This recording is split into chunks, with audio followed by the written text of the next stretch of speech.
Sa iban pa nga balita, asawa kritikal samtang bana sinipilason sang ginsulod ang ilang balay sa mag-amay nga suspect kag ginpangbuno. Si John Sala nakatutok. Nagalinap na pa sa guwasang balay kag sa dalan ng dugo sa mag-asawa nga Fatima kag Rolando Cailo.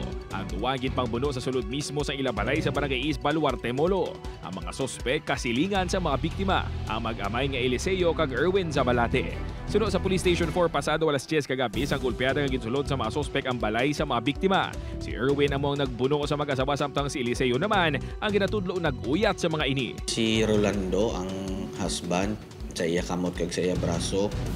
Bali mga 4 ka pilas. Ang ara pagyapon sa ICU si Fatima ang asawa, 8 sa likod, may tubang pa nga daw mga ulo. Daan nga hiligot anon ang ginasundan nga motibo sa kapulisan. Suno kay Inot, ginaaligar man nga gindumta ni Erwin si Fatima bangod sa pagpati nga ginkuhaan sinisang video ang sospek samtang nagapatigayon sang pot session.